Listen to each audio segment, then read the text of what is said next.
Hey, welcome to another great episode of the Real Deal Podcast. I'm your host, as always, Courtney Harden. Let's get it.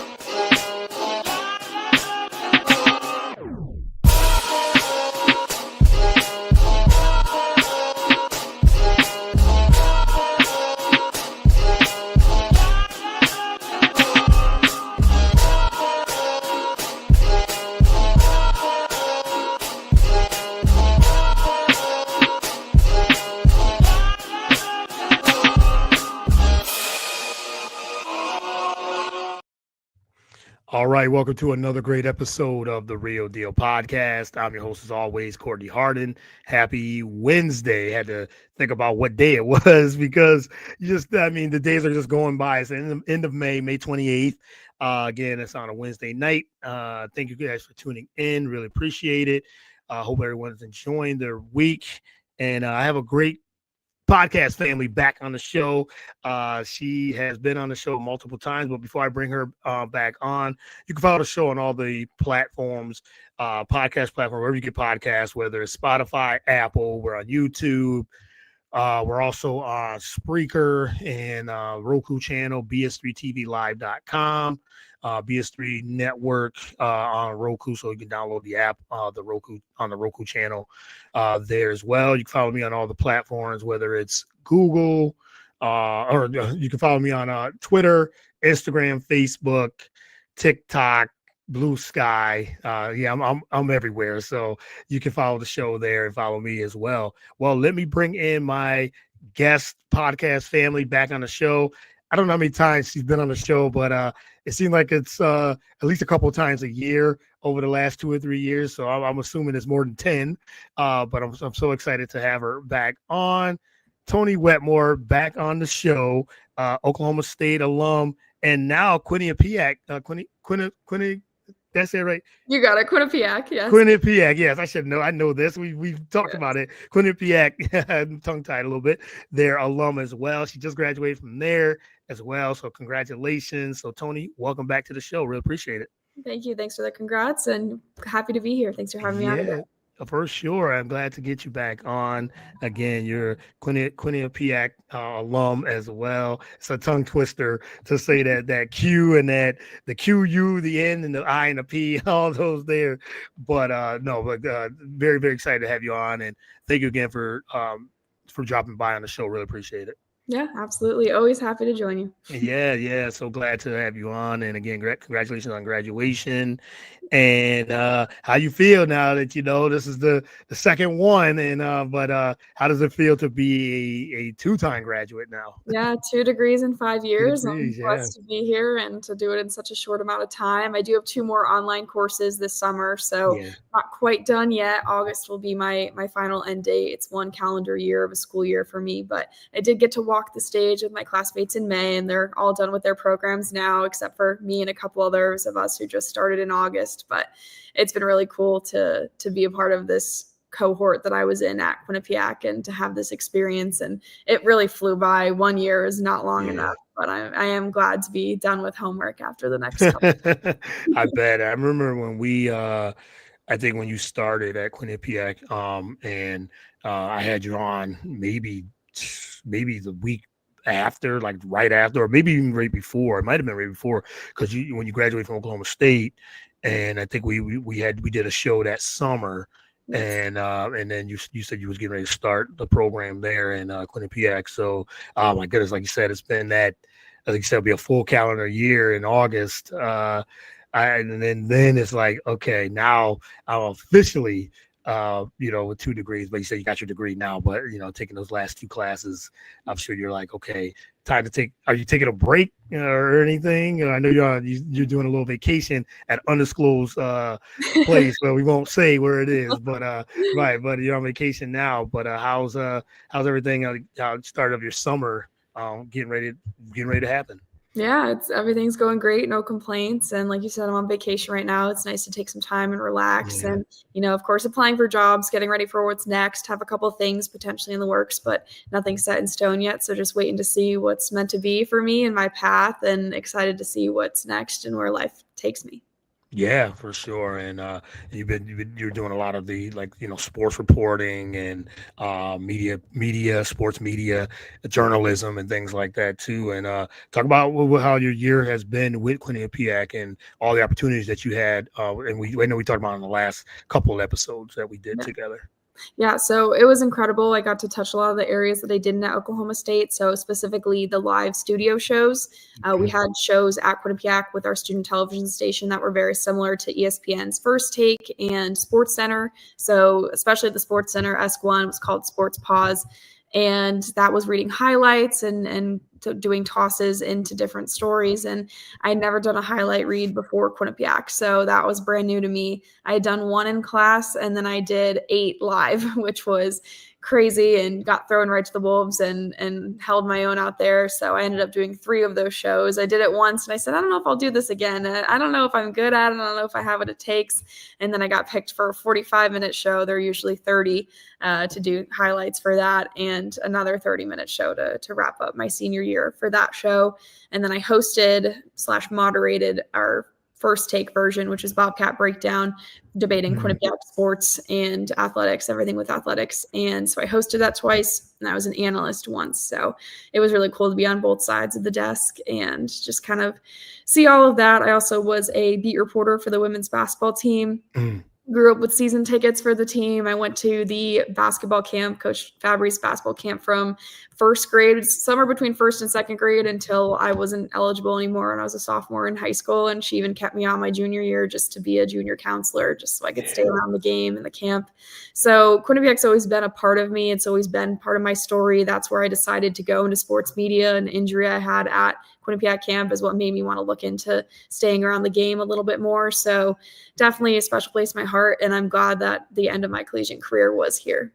Yeah, for sure. And I saw a lot of the highlights you posted on, like, Instagram and on social media in general. And I mean, you keep getting those reps. And I know we talked about that. It's all about getting those reps. And you've 100%. done a lot of different things because even, when you were at Oklahoma State, you did a lot of, like, on camera and then behind the camera as well. You did some, editing and everything too. And now, like you said, in reporting, being a sports reporter as well, and video and everything. So now that you've done quite a bit in that time frame, what do you think is your favorite, or do you have any? If you have a one or two favorites, or do you like it all? Is it moderating? Is it hosting? Is it being in front of the camera? Is it reporting? So you've done it all. Which ones do you like the most? Yeah, I love storytelling. That's my main goal. Storytelling. So whatever Yeah. gets me there, and that's kind of the fun part of this time in my life, is I get to try some different things out and see what I like the best and what I may not like as much. I have been fortunate over these last 5 years to kind of delve into different areas. So with Oklahoma State, doing the video board shows and all the editing and the behind the scenes, and toward the end of my career there, doing interviews with players and athletes. And I loved that. I love relationship building, whether it's in front of the camera or behind the camera. So being at a desk hosting or being an anchor alongside other people and being able to just sit and talk sports, whether they're athletes or co-hosts. And, I really do love the on-camera aspect of it, but I do love the editing and the behind the scenes as well. So I think I'll just really see where it leads me these next couple of years. And I think it's a blessing as well that I don't necessarily have my mind on one specific thing, because there's so many different areas and opportunities that I'll be able to delve into. So. Yeah, and I think that's important. That's a great point. It's important to kind of do a little bit of everything, or as much as you can, different aspects. Because, as you said, now applying for jobs in the sports media, I'm sure they'll look at that and say, okay, she's done a lot of different. She's done a lot of different areas, and now you could you said you moderated, you hosted, you reported on front of the camera, behind the camera, video editing and things like that. It is. I think it's good to have a little bit of that versatility, so you can now say, okay, I can put this on my resume, that all the things I've done, and now look forward to what's next and everything too. So, as you said, now you're doing something. You got a couple summer classes left, and also looking for jobs in this area for your career, I should say, in this area. anything specific that you're looking at? I know you said you're just kind of saying, okay, wherever it leads, wherever it leads, or wherever God leads you to, I think that's the most important thing. Yes, exactly. God's timing, trusting in his Yeah. plan, and, again, just applying everywhere. There's on-camera jobs I've applied for, there's behind the scenes social media, because I have enough on my resume in different areas, just really seeing Right. what speaks to me. And that's my advice too for anyone listening who wants to go into this field, is just be versatile and dive into everything, especially in college. It's so important to try so many different things to see what you do and don't like. And then it just gives you more options once you graduate. So Yeah, for sure. What are you gonna miss the most about college? oh, man, the freedom, the lack of Yeah. responsibilities, no, but I would Yeah. say more so of the people, and I know Mhm. especially it depends on where I work and what job I'm doing, but just being around a group of people that are in the exact same boat as me, the same walk of life, I think that's so important in college, to be surrounded by people who are going through the same type of things and dealing with the same things that you are, and just having that unity with others around you. But not to say that I wouldn't have that in the workplace, but just the specialness of having everyone be the same age in the same place and experiencing things for the first time. Now it's going into a place with a little bit higher pressure. If you mess up, you're not a student. You can't say, well, I'm a student, I'm learning. Yeah. I'm learning, but I feel like it's going to be a little different level of it. So just kind of missing the people, and especially the specific people I've met in college, whether it was at OSU or Quinnipiac, just missing everyone that I was around every day of my life for years, which is crazy to think that some of them now live in the other side of the country. But Yeah. it's part of life, part of growing up. So Yeah, part of it. Yes, right. It's part of life. It is part of. He said, growing up. I remember when I was in college and afterwards and graduated. It was just like, again, what you said, missing that freedom, and it was like, oh, got an adult now, yeah, and but no, but it's because you're gonna now heading into something you really enjoy doing and what you work towards from college. So got a great comment in here. Hey, what's up, panel? Thanks for tuning in. Really appreciate it. Always the comments. You got any questions for me or Tony? Let us know. And yeah, just asking in the chat as well. So yeah, so like I said, I think you said the college life, and you got like I said, a lot of opportunities to do what you said. Like, I love to do the storytelling, and I don't know if I ever asked you like what's one of your favorite stories. We'll say from Quinnipiac, from that side. Mhm. What was some of your favorite stories that you told? Yeah, there were so many. I mean, I made a package every game and had a couple other Yeah. things. I would say not necessarily the story, but my favorite piece that I did with Quinnipiac was my sit-down interview with two of the women's basketball players, Jackie Grisdale Mhm. and Gal Revive, and just their dynamic. Gal was a freshman and Jackie was a senior, so kind of different scales, but just to see the love that they had for each other off the court and how much it translated on the court, and just to sit down with them and just keep it real. And it truly didn't feel like an interview. It just felt like a conversation with friends. So, Mhm. and that's when it's the best. And to just hear them talk about the season and of course how it ended in the championship game of the MAC tournament. So unfortunately they didn't get to the big dance, but just seeing how they came together in this off season, and the team improved so much between last season and this season. So just to kind of see their camaraderie come together and then bring me in on some of their secrets. My favorite part was a card game they talked about playing on the road, and just things like that aren't necessarily basketball specific, but talking about the things off the court that really make the team who they are. I think that was my favorite piece, and my favorite story that I told this semester. So. Okay, all right. Well, I'm looking forward to some of the other things you got coming up too. When you get right into that and dive into your career, and I'm sure there's going to be a lot of other storytelling that you're looking forward to. There's a question of a WNBA who's you're excited for the Mystics and Fever game.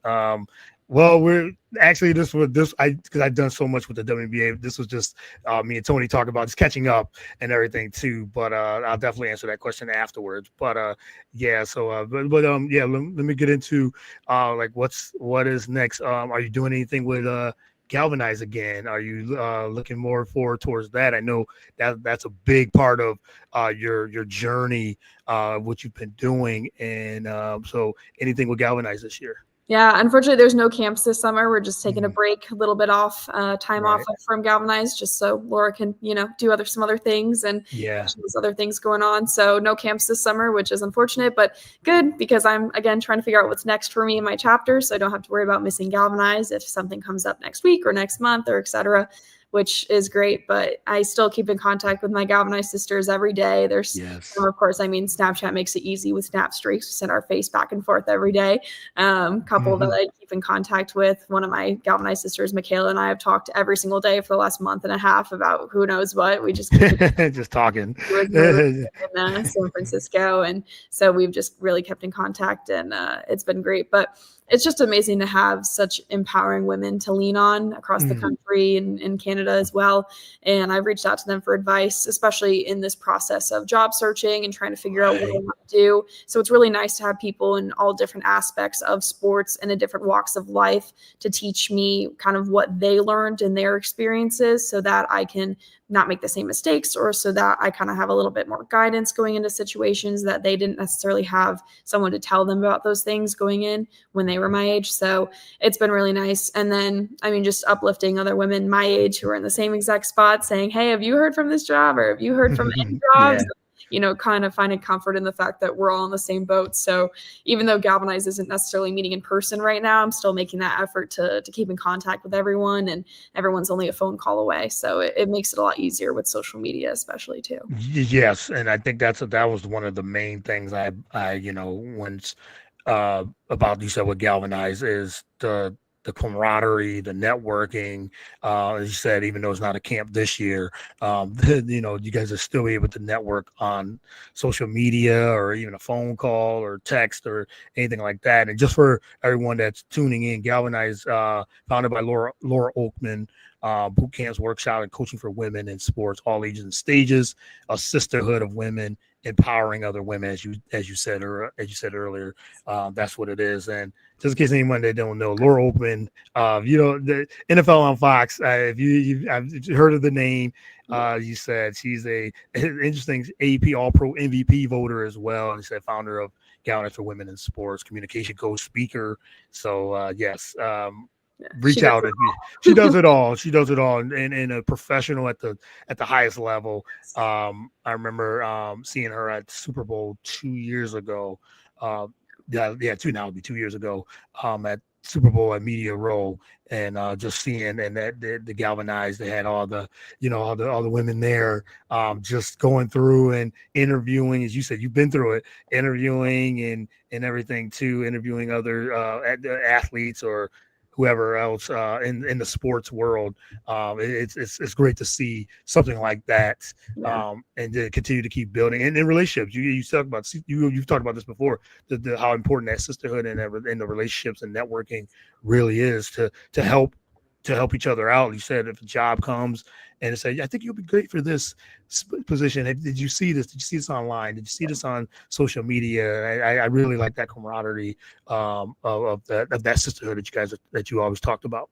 Yes, absolutely. I don't even know where I would be without any of those women. So yes, for sure.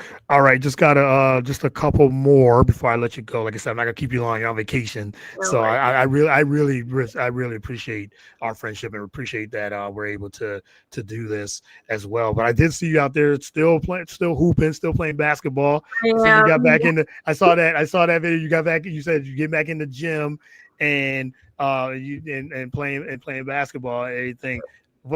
Is it something you want to pursue, or just out there just to continue to stay in shape and all that and just have fun? I know because you played ball throughout your life and throughout your career, but what's the hoop game, what it looks like, and what was out there with that video? I love seeing that out there just hooping. No, I love it. It's my happy place. It's been always where if I have anything going on in life, I can go and escape and put a basketball in my hands, and it's like the whole world disappears. So I really just think I had a conversation with my dad, and I was talking about, I need to get back into working out now that I'm not having in-person classes and other things going on during the summer. I really need to get a workout routine. And he said, well, you should start with basketball, because if you want to cover the athletes, you should be an athlete still. You should continue to myself in the gym and, cover the game better by continuing to play. And I truly do feel like that. I feel like I'm out there running drills that I did when I was training for AAU and other things. And I'm thinking, okay, well, now I'm back in a player mode. So when I go back to cover the game,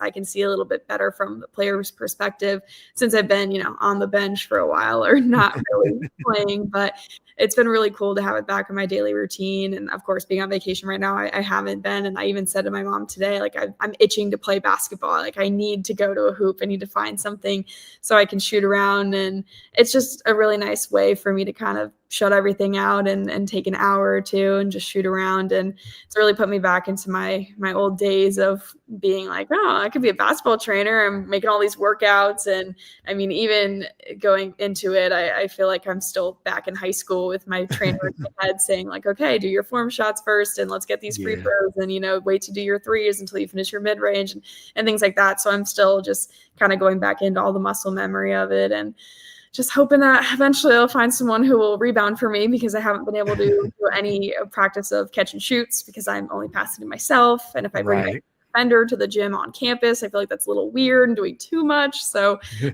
hopefully one of my friends will be able to come to the gym with me and help me out. But right now it's just solitude on the court. And it's something that I always took in high school as a way to just kind of be in my thoughts or away from my thoughts, I guess, and just kind of play ball and finding that again has been really great. So well, I saw the jumper and the jumper was nice and he's out there. I saw you out there like just dribbling and even dribbled a half court and was shooting and everything too. So said you still got it. That's a good thing. A little rusty. I gotta get handles. Got to work on those again. With never my MO, it was always catch and shoot. So I'm trying to get back into that dribble mode too. Yeah, I'm sure. I mean, yes, and it is like. It's almost like you said you get back into the gym. I haven't played the basketball in a couple of years, and I loved it. But as you said, it is an escape. Especially if you're just in the gym by yourself, and nice.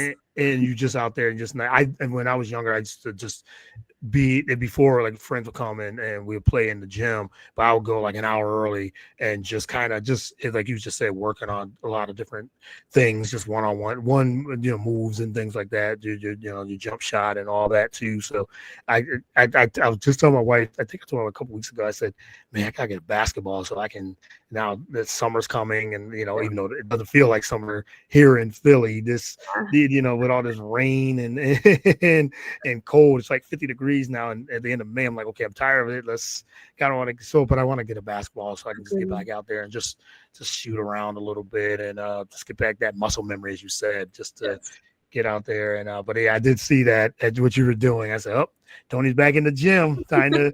Let's see that.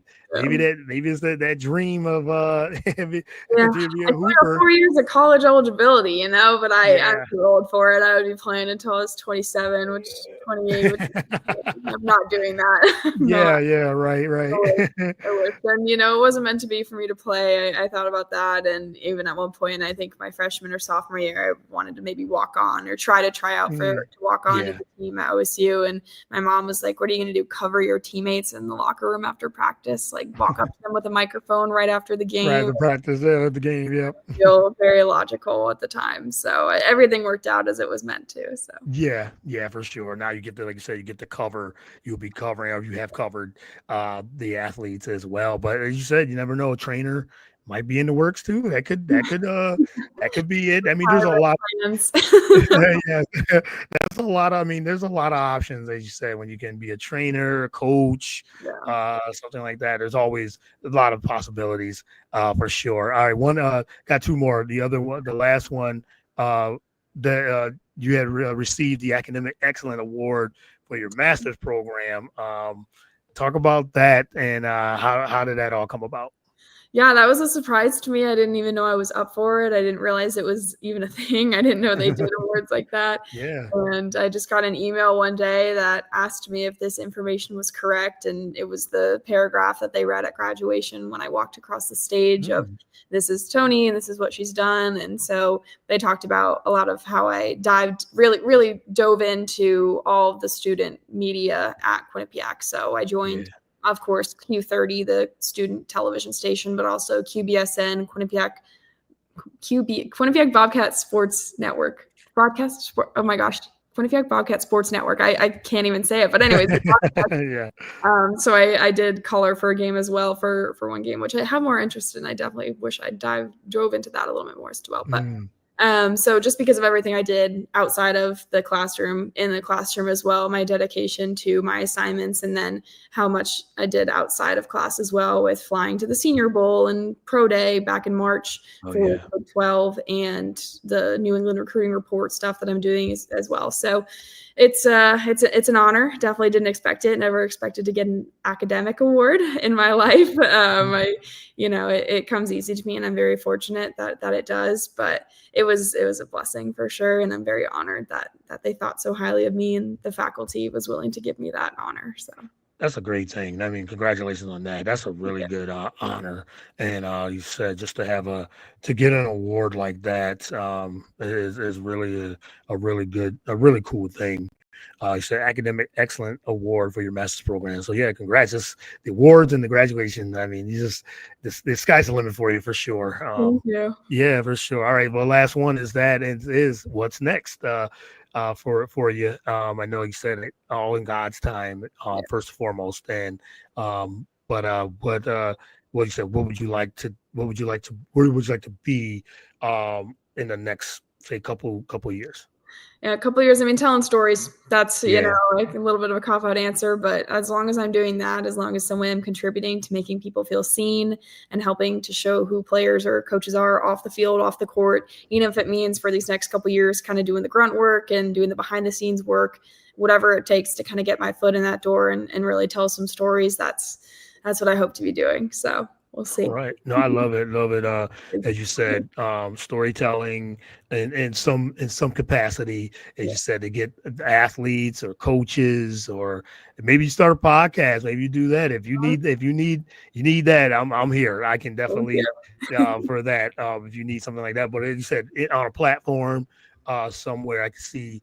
You said doing some storytelling, reporting, because I think we need more of that, telling the stories of athletes and coaches and general managers, or people in media, just to get a different perspective, not just the X's and O's. We talked about this many times, like the X's and O's and what they do on the field, which is great, or on the court, which is what they do, but behind the scenes, and leading up to the game, or something like that, or something that about their family and all that. So I think that's very important, and it's good to have people like us that we both love to the storytelling of others. So looking forward to it. All right. Well, Toni, again, thank you for your time.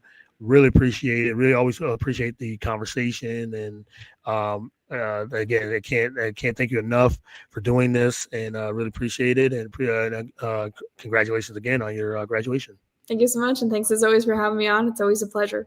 Yeah, that's definitely always a pleasure for me as well. All right, well, you enjoy the rest of your vacation. Enjoy the summer. I'm sure we'll be talking again very soon on something. When you got something coming or brewing up, we'll definitely chat about that as well. So updated. yes, definitely keep me updated. All right, well, you enjoy the vacation and the family, and I'll talk to you soon. All right, thanks. Bye, Courtney. All right, bye. Have a good one. All right, that was Toni Wetmore. I always appreciate her time, and appreciate all the things she is doing and does. She just graduated again from Quinnipiac University, also Oklahoma State alum as well.